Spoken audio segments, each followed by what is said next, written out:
There comes a time in every human life when the heart awakens to a painful truth. Not every person we love will cherish us in return. Some may use our presence as a convenience, others may fail to see the treasure before them. And though it hurts, perhaps more than any physical wound, the act of letting go becomes a profound rite of passage for the soul. For what is the soul, if not the deepest essence of who we are? And what does it become when it is no longer entangled in the grasp of those who diminish it? Let us reflect on this, not as a cold intellectual exercise, but as a living reality, one that each of us may face. When we speak of letting go of someone who does not value us, we are not merely describing the end of a relationship, but the profound transformation of the human spirit. The soul, when entangled in bonds where it is unseen, misunderstood, or diminished, carries a burden far heavier than the body ever could. It is a silent weight, almost imperceptible at first, but over time it presses into every aspect of one's being: dreams, health, vitality, even the ability to see oneself clearly. To let go of such a bond is not simply an act of detachment. It is the liberation of the innermost essence of who you are. The first change one notices is lightness. A kind of breath returns to the chest, as though the soul had been holding itself hostage in a small, airless chamber. To release someone who does not value you is to unclench a fist that has been tightening for years. Suddenly, energy once consumed by longing, by endless self-questioning, begins to return. For too long, you may have lived with the invisible tension of waiting for a gesture of appreciation, waiting for affection freely given, waiting for your worth to be acknowledged. Each act of love you offered was measured against their silence, each kindness placed on a scale that always tipped against you. When such waiting finally ends, there is a return to equilibrium.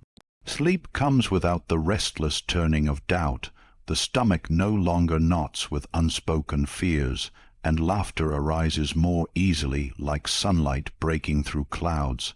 This is not a metaphor alone, it is a psychological reality. The nervous system responds to neglect and dismissal with a heightened state of vigilance. The body waits for danger even when the threat is subtle: an ignored message, a cold glance, a dismissive remark. When the source of this subtle threat is removed, the body begins to trust again. The pulse steadies, the breath deepens, the shoulders descend from their habitual tension. The soul feels lighter not because the world has changed, but because the inner self has been released from constant contraction. And yet, lightness is not only the absence of pain, it is the presence of clarity. When we let go, we begin to see with new eyes.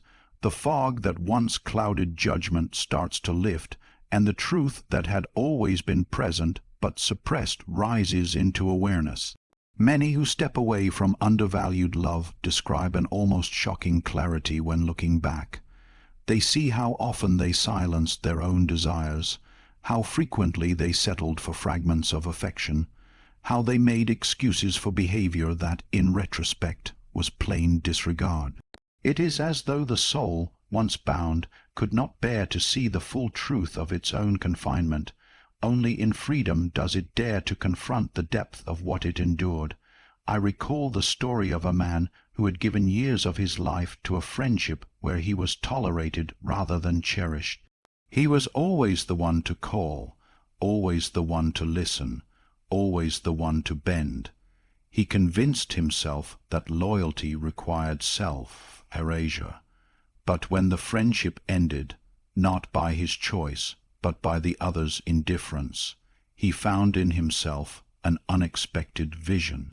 He read his old letters, messages filled with apologies for being too much or too little, and he realized with a shock that he had been asking for permission to exist. Clarity came not as bitterness, but as revelation. He saw how deeply he had undervalued himself in the attempt to be valued by another. The soul becomes clearer when we no longer need to distort reality just to survive in it. And with clarity comes strength. Letting go is often imagined as a kind of defeat, but in truth, it is one of the most courageous acts a person can perform. To release someone who does not value you is to face the fear of emptiness, of solitude, of the silence that follows. It requires bravery to walk away from the familiar, even when the familiar is suffocating. Yet the paradox is this: the very act of letting go forges resilience. Each step away from neglect is a step toward inner fortitude. Psychologists studying resilience find that human beings adapt not by avoiding pain, but by enduring it, by walking through it with open eyes. The one who has let go learns this lesson in the most intimate way. They discover they can survive nights of loneliness, that they can bear the ache of absence, that solitude itself is not a void, but a space of becoming. Strength is not merely the ability to endure. It is the ability to choose dignity over attachment, authenticity over illusion. The soul becomes stronger because it has proven to itself that it is not dependent on external validation to exist. But strength alone is not the end of the journey. The soul, once unburdened and clarified, begins to align itself with truth. To remain in a bond where one is not valued is to live in contradiction. The outer life displays the image of connection, but the inner life knows the hollowness of neglect. This dissonance breeds restlessness, anxiety, and self-doubt. When one finally lets go, the outer and inner worlds reconcile. Life feels coherent again. What you know in your depths is reflected in the choices you make, and this harmony brings peace. The truth is not always comfortable, but it is always liberating. It tells us that we are worthy of love that does not demand silence. It tells us that devotion should not require the mutilation of the self. To align with truth is to return to one's own integrity, to live without the constant labor of pretending. It is like a river whose flow was obstructed by stone. Once the stone is removed, the waters surge forward, not with bitterness, but with inevitability. And perhaps the most remarkable transformation is this: the soul, once it has let go, becomes capable of greater love. This may seem paradoxical, for loss often feels like the end of love. Yet in reality, love is not diminished but purified through the act of release. When you let go of one who does not value you, you reclaim the love you had denied yourself. From this reclaimed self, love flows the capacity to offer love without desperation, to give without bargaining, to receive without suspicion. The one who has walked through the valley of neglect emerges with new eyes for connection.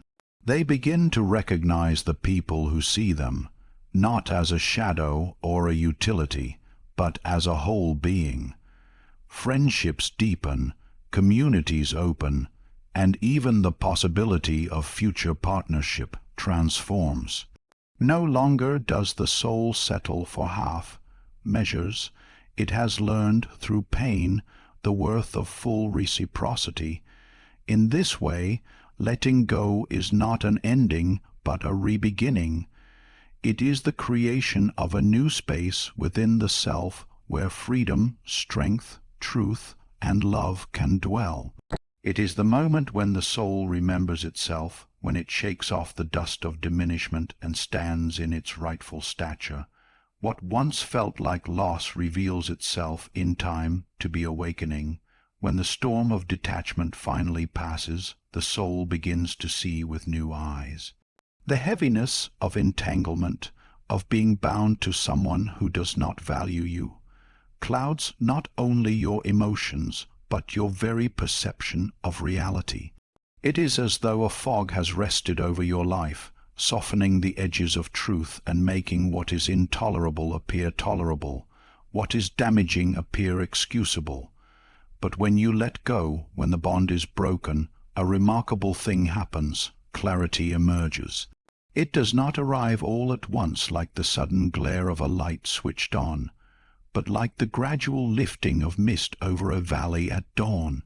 The shapes that were always there begin to reveal themselves, and you wonder how you could have walked through them so long without recognizing what they truly were. Clarity, in this sense, is more than mental awareness. It is an unveiling of the soul's inner vision. When you are no longer entangled in another's dismissive regard, your sight returns. Suddenly, the patterns of compromise that once seemed harmless stand out like glaring signs. You begin to notice how many times you silenced your voice just to preserve peace, how often you made yourself small so another could feel large, how repeatedly you excused the inexcusable because love convinced you that endurance was a virtue. These realizations can be painful, but they are not wounds. They are revelations, and revelations, even when they sting, are what set us free. I recall a woman who, after ending a long and exhausting relationship, opened a drawer that had not been touched in years. Inside were journals she had written in the earliest days of her bond, when hope still clothed her words in longing. As she read through them, she was astonished. Page after page revealed a self that seemed like a stranger to her. The voice in those journals was endlessly apologetic, doubting, questioning its own worth, begging for understanding where none was offered. She described herself as walking on eggshells, as though any misstep might bring rejection. She read these words and felt as if she were looking into the eyes of a ghost, an image of herself that had been half alive, surviving but not thriving. It was only with distance, only after separation, that she could finally see what she had been living through. For years she had dimmed her light, believing it was necessary for love to survive, but in truth she had been smothering her essence. The clarity that arrived was not merely intellectual, it was soul, deep. Such moments happen often when people step away from undervalued bonds. They look back at photographs and notice in their own eyes the absence of joy, the hollow smile that once passed for happiness. They remember conversations where their words dissolved into silence because they had stopped expecting to be heard. They recall how their dreams became smaller, their laughter rarer, their freedom narrower. And they ask themselves, how did I not see? How did I live so long beneath this weight without recognizing its shape? The answer is simple yet profound. When you are in the midst of entanglement, survival often requires blindness. To face the truth while still bound would feel unbearable, and so the psyche protects itself with illusions. It convinces you that this is normal, that your needs are too much, that your expectations are unrealistic, that loyalty requires self-betrayal. Clarity is therefore not available until you step away. It is the reward of release, the gift of detachment. But this gift is not easy to receive. With clarity comes grief, for you see not only the other's dismissiveness, but also your own complicity in dimming your spirit. You see how often you ignored the quiet voice within you that whispered for change. You see how long you accepted fragments while your heart longed for fullness, and it is tempting to drown in regret. Yet clarity is not given to punish you, it is given to awaken you. The pain of seeing clearly is the very pain that teaches you never to betray yourself again. When the fog of unworthiness lifts, what returns is not simply vision, but self-recognition. You begin to remember who you were before you compromised your essence. You recall the vitality of your laughter, the sharpness of your intuition, the expansiveness of your dreams. It is as though the soul, once bound in shadow, steps again into the light and recognizes its own reflection. Many describe this experience as coming home to themselves. The illusions fall away, and what remains is the truth of their own worth, radiant, undeniable, and no longer dependent on another's recognition.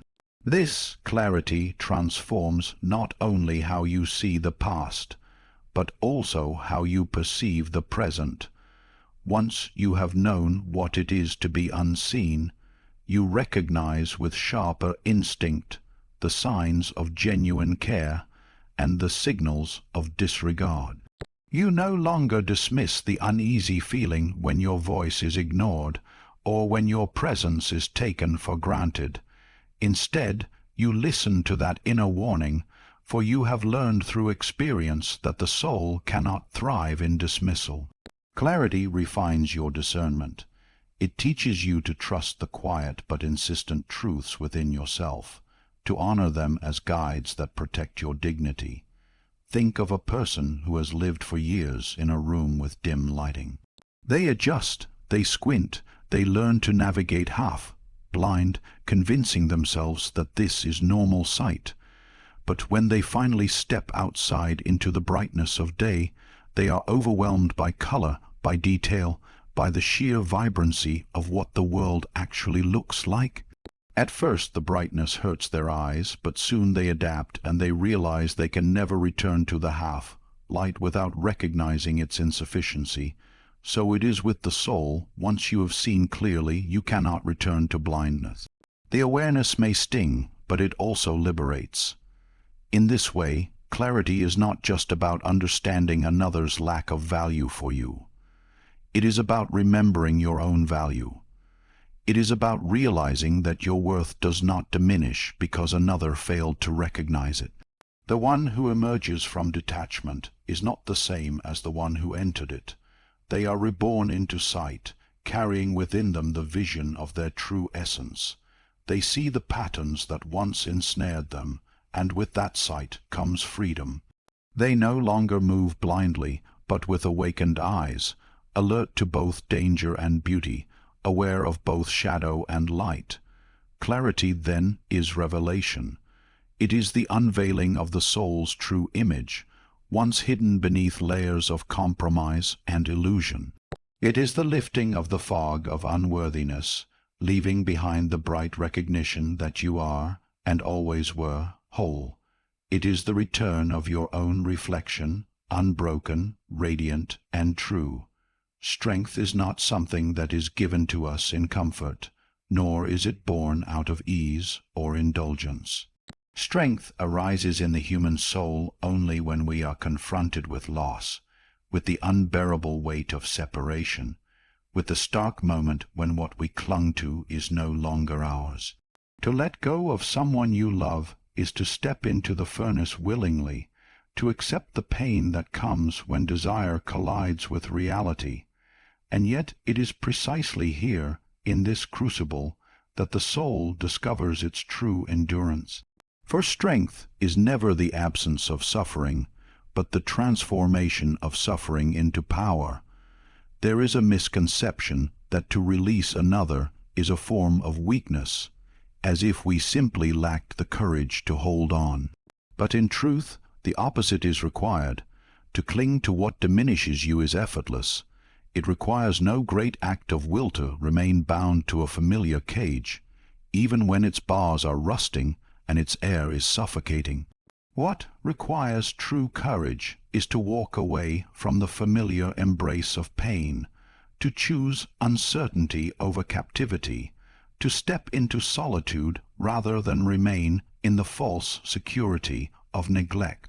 The one who chooses themselves in the face of another's indifference has already taken the first step toward strength. They have declared, if only in silence, I will not allow my worth to be defined by another's blindness. Every step away from devaluation builds inner fortitude. It may not feel so in the moment, for the heart trembles and the body shakes with absence. Yet this trembling is not weakness.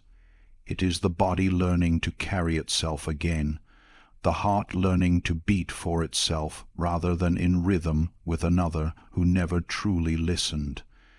As the days pass, the one who has let go discovers that solitude is not death. The silence that once seemed unbearable does not consume them. Instead, it becomes a space in which they hear their own voice again, faint at first, but growing stronger.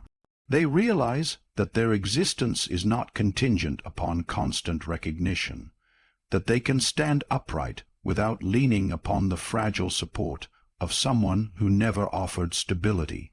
Modern research on resilience echoes what the soul has always known. Human beings are far more adaptive than they imagine. Psychologists have found again and again that those who endure heartbreak often emerge with not less, but more confidence. They learn they can survive the very thing they once feared would shatter them.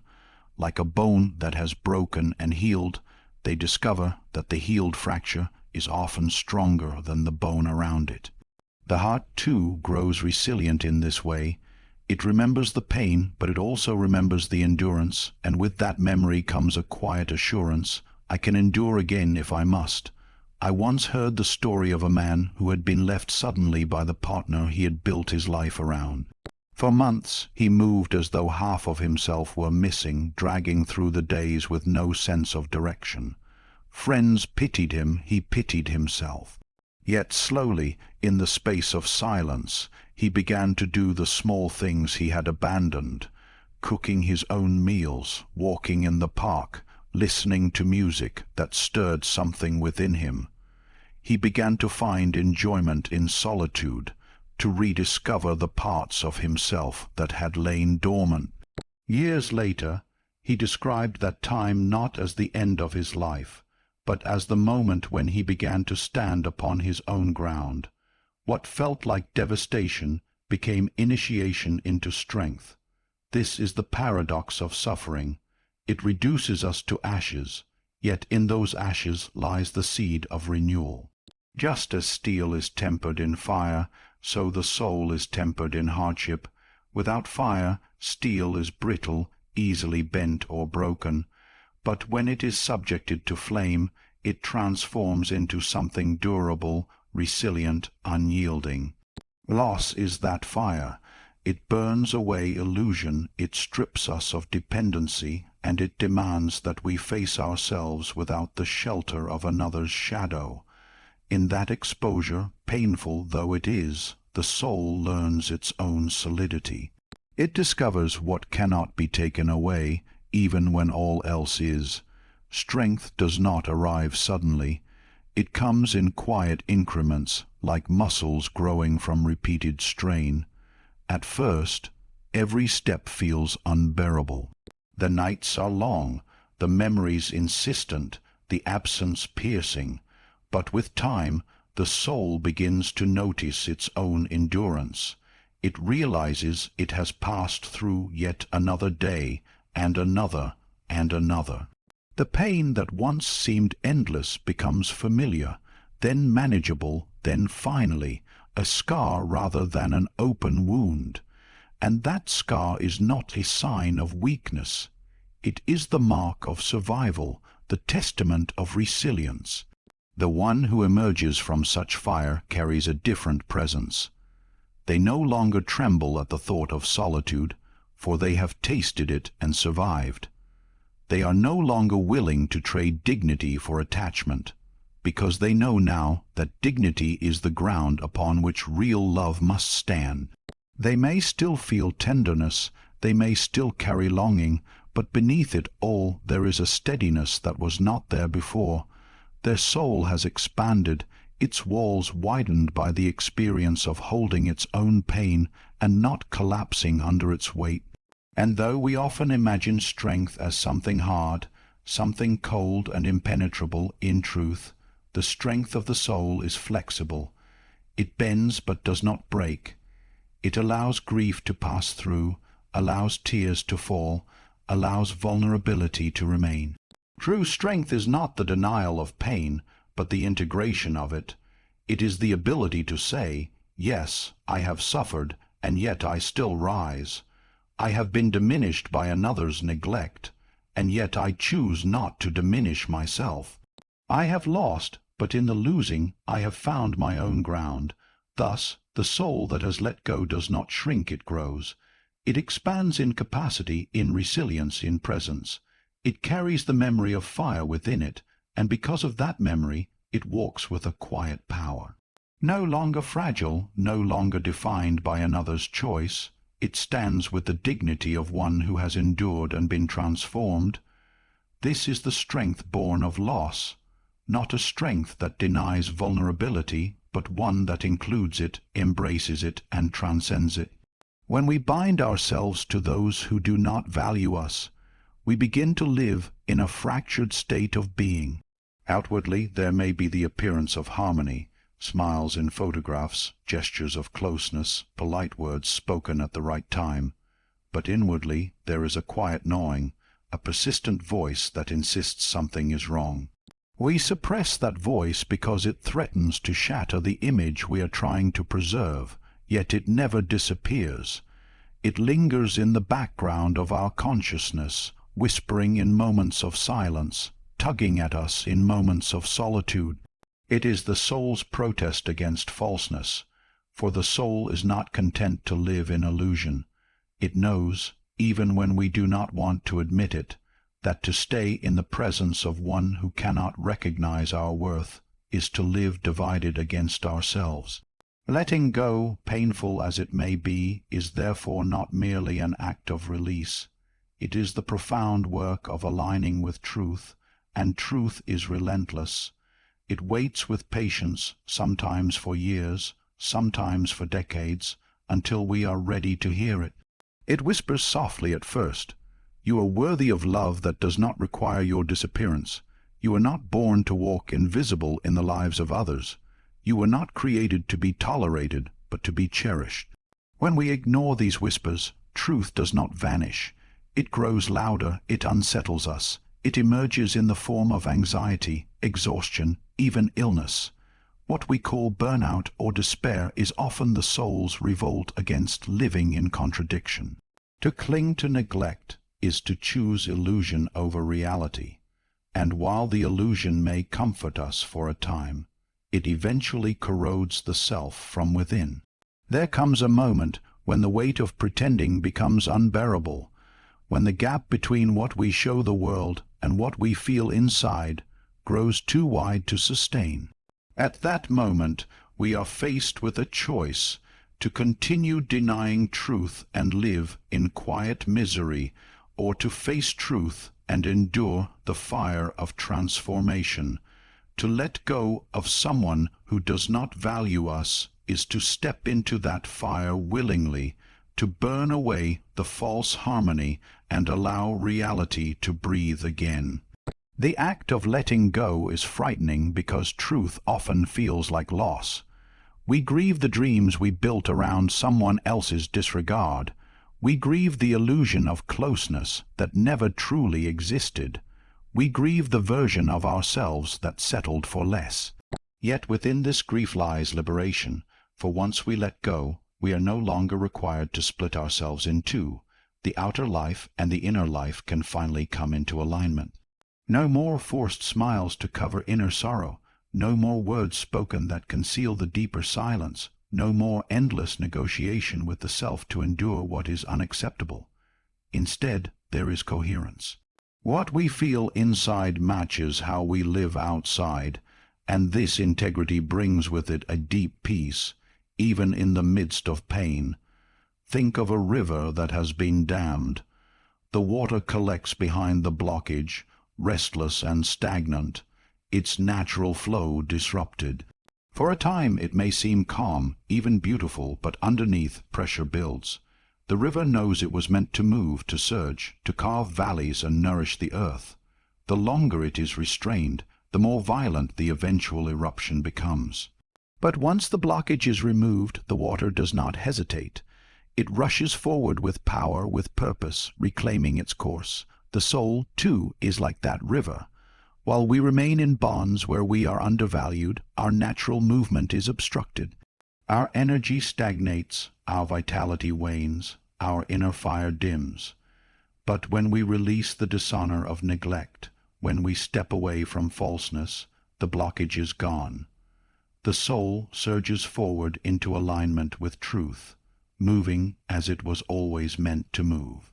There are countless stories of individuals who lived for years in relationships, friendships, or environments where they were half seen and half heard. Outwardly, they smiled, they complied, they played the role expected of them.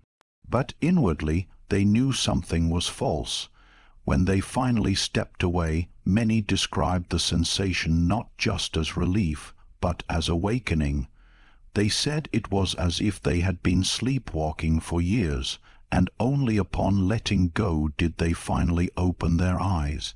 What they were opening their eyes to was truth, the truth of their own worth, the truth of the dynamics that had diminished them, the truth that they were never meant to live in fragments. The alignment with truth does not make life easier in the immediate sense.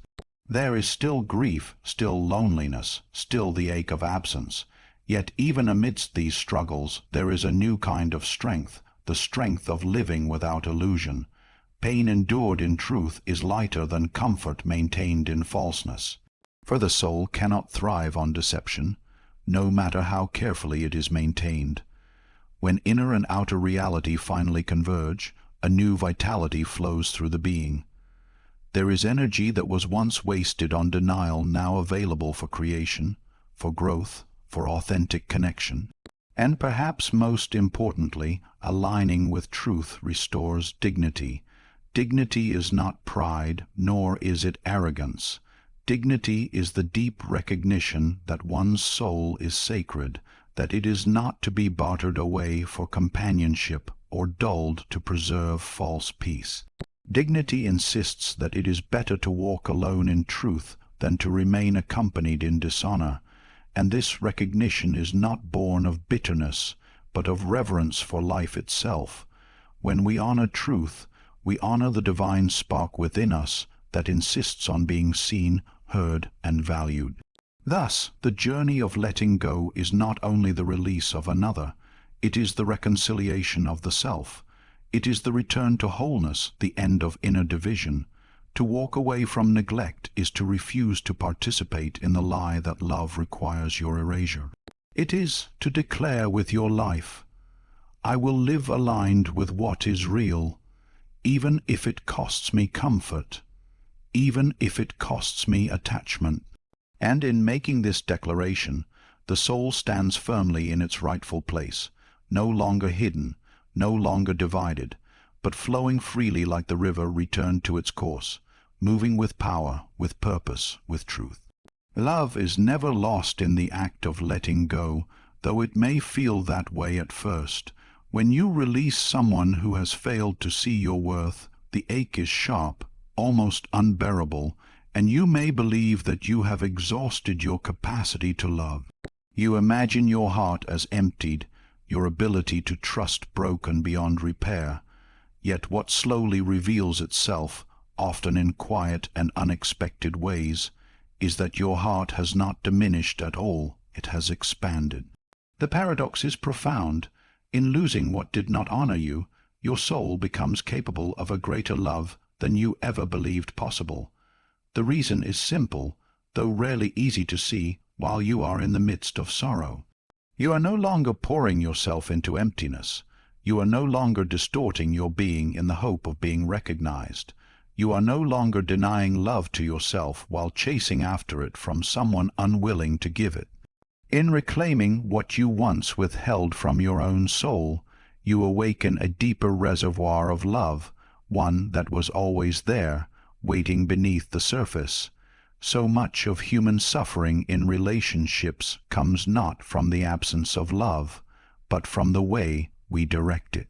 When love is given to one who does not value it, the result is not mutuality but depletion.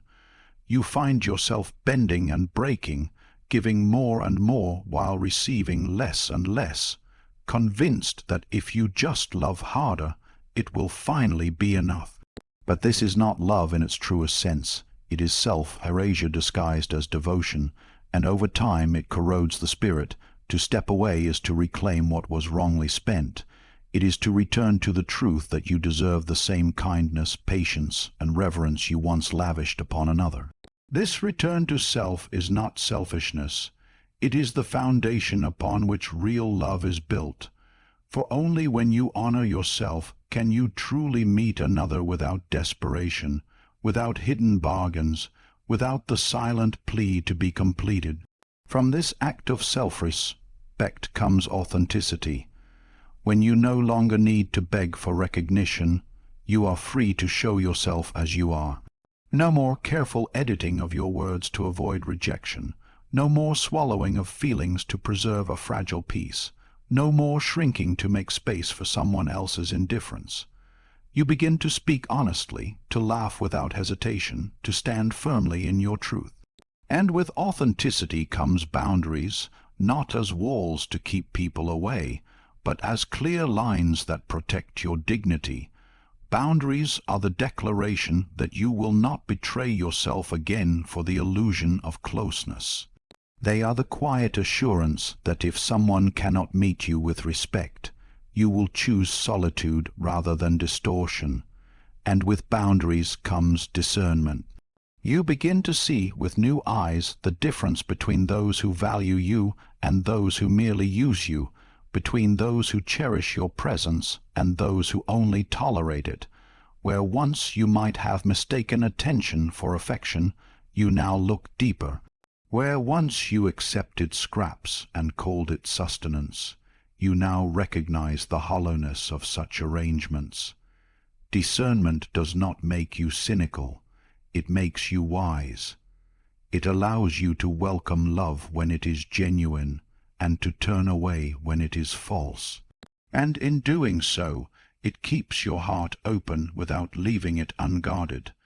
The love that arises after loss is therefore not smaller, but purer. It is love without desperation, love without the frantic need to be seen, love without the bargains of self-betrayal. It is a steady love, one that flows naturally because it is no longer blocked by fear. You give because giving is your nature, not because you hope it will earn you acceptance. You receive without suspicion, because you no longer carry the wound of believing all affection is conditional. You no longer love as a means of survival, you love as an expression of fullness. I remember the story of a woman who, after years in a toxic bond, believed she would never open her heart again. She was weary, skeptical, convinced that love was only another word for disappointment.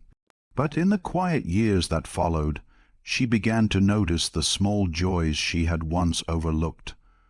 The warmth of her friends' laughter, the kindness of strangers, the unexpected comfort of solitude. These were not grand gestures, yet they reminded her that love had never left her. It had only been hidden beneath the shadow of neglect. Slowly, she allowed herself to trust again, not with naivety, but with clarity. And when she eventually entered a new relationship, it was unlike anything she had known before. There was no begging, no shrinking, no endless justifying of her worth. She offered herself fully, and she was met fully in return. Her capacity for love had not been destroyed, it had been transformed. This is what it means when we say that letting go does not diminish love but purifies it. Love, once freed from illusion, becomes something sacred. It becomes less about possession and more about presence, less about proving and more about sharing. It becomes a force that nourishes rather than consumes, uplifts rather than drains. Such love is not limited to romance. It spills into friendships that celebrate you, communities that welcome you, bonds that expand your spirit rather than contract it. When the soul is no longer enslaved to one who cannot value it, it becomes fertile ground for connections of depth and reciprocity. And so, what you feared would break you becomes the very thing that makes you whole. What you thought was the death of love becomes the rebirth of love in its truest form. You emerge not as someone hardened and closed, but as someone tender and strong, capable of loving more deeply because you have learned to love yourself first. This is the paradox, and it is also the promise. The end of false love is the beginning of real love, and the soul, once freed, carries within it the power to embrace life not with desperation, but with grace. So what does the soul become when you let go of someone who does not value you? It becomes lighter, clearer, stronger, aligned with truth, and capable of a greater, purer love. To release what diminishes you is not merely an act of separation. It is an act of creation. You are not losing someone who failed to see your worth. You are rediscovering the immeasurable worth within yourself, and in this rediscovery, the soul does not wither, it awakens.